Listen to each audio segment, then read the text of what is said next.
কাল গেছে সংক্রান্তি আর পিঠে হবে না তা কি হয়, তাই জন্য এখানে পুলি পিঠের আয়োজনের প্রস্তুতি চলছে। সবার প্রথমে আমি নারকেল নিয়ে নিয়েছি, নারকেলটাকে খুব ভালো করে এখানে কুড়িয়ে নিচ্ছি আমি।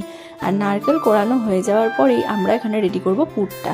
তার জন্য মা গ্যাসের ফ্লেম একদম কম রেখেছে আর তারপর গুড় দিয়ে দিয়েছে। এখানে আমরা 2টো নারকেল ব্যবহার করেছি, 2টো নারকেলের জন্য এখানে গুড় দিয়েছি 250 গ্রাম মতন। তো খুব ভালো করে গুড়টা এখন নারকেলের সাথে মিক্সড করে নিতে হবে। আর মনে রাখবে একটু লো ফ্লেমেই তোমরা নাড়বে। পুরটা খুব ভালো করে রেডি হয়ে গেলে দেখো খুব সুন্দর এরকম একটা কালার চলে আসবে, যখন বুঝে যাবে তোমাদের পুরটা হয়ে গেছে। আর পুরটা তারপর ঠান্ডা করতে দিয়ে দিয়েছি। এখানে নিয়ে নেব সুজি, যেহেতু গোপালকে ভোগ লাগানো হবে তাই জন্য সেদ্ধ চালের পিঠে দেওয়া যাবে না, তাই এখানে আজকে সুজির পুলি পিঠে বানাবো। তো এই বাটিতে মেপে আমি 1.5 বাটি সুজি নিয়ে নিয়েছি। আর এখানে এই বাটিতেই মেপে আমি 3 বাটি জল নিয়েছি। তোমরা মনে রাখবে সুজি যতটা নেবে তার ডবল জল নেবে। এখানে আমি জলের মধ্যে সন্দক লবণ ও কিছুটা পরিমাণ ঘি দিয়ে জলটা নেড়ে সুজিটা আস্তে আস্তে দিতে থাকবো। খুন্তি কিন্তু থামালে চলবে না, সুজি দিতে থাকতে হবে এবং তার সাথে সাথে খুন্তিটাও নাড়াতে হবে, নয়তো কিন্তু ডোটা ঠিকঠাক রেডি হবে না। আর আমি এখানে 300 সুজি ব্যবহার করেছি। তো খুব ভালো করে এটা নাড়াতে নাড়াতে দেখো তোমরা বুঝতে পারবে জলটা আস্তে আস্তে কিন্তু টেনে নিচ্ছে। আর যত তাড়াতাড়ি এরকম তোমরা নাড়াবে তাড়াতাড়ি টানবে, যদি তোমরা না নাড়াও তাহলে কিন্তু জিনিসটা ভালো হবে না। তো এরকম নাড়াচাড়া করার পর আমাদের সুজির ডোটা কিন্তু রেডি। এবার এটাকে ঠান্ডা করতে দিয়ে দেওয়ার পালা। তারপর ঠান্ডা হয়ে যাওয়ার কিছুক্ষণ পর এবার হাতে সামান্য ঘি নিয়ে এটাকে মাখতে হবে। একটু মাখা হয়ে গেলে এবার 1 চামচ ময়দা দিয়ে আবারও কিছুক্ষণ ভালো করে মেখে নিতে হবে।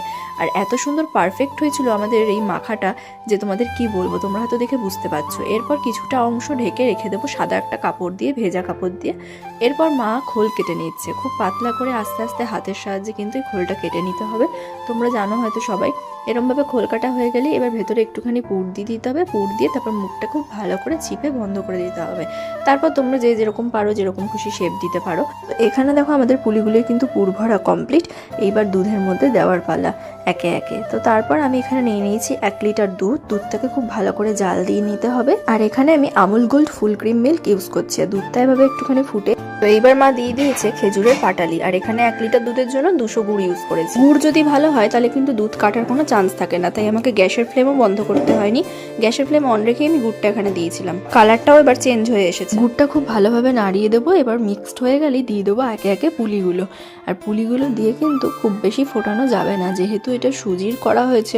চালের করলে কিছুটা ফোটানো যায়, কিন্তু সুজির যেহেতু এমনি নরম হবে তাই জন্য বেশিক্ষণ ফোটানো যাবে না। 2টো ফুট হয়ে এলেই আমরা নাড়িয়ে দেবো। আর তোমরা হাতা দিয়ে এটা নাড়াবে না, তাহলে কিন্তু ভেঙে যাওয়ার চান্স থাকতে পারে। হাত দিয়ে একটু নাড়িয়ে দেবে। আর দেখো এখানে আমাদের পুলি কিন্তু রেডি।